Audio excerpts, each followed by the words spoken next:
Tonight, in this point in history, the night before Good Friday, the night that Jesus was betrayed and put on the cross, Jesus gathered in an upper room with his closest boys, and he had one last meal together.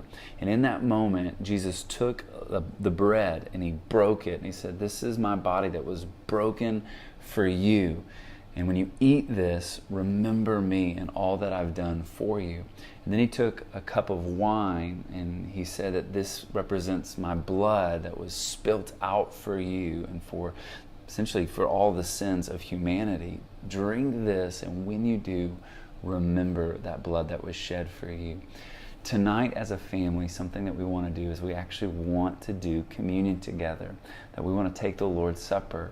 And a lot of times we do this only in buildings or on a Sunday, but we're getting to do this together in the same night that Jesus would have done it. So this is really special for us.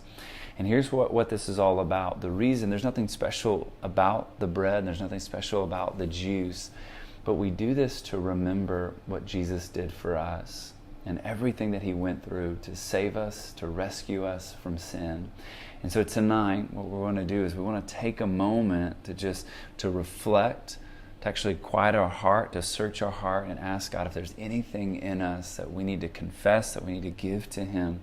And if tonight you are a follower of Jesus, then we want together to take communion.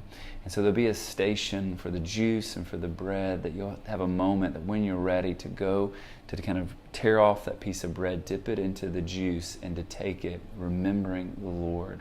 If tonight you don't yet know Jesus, I want you to know that's okay. We're all on different parts of the journey.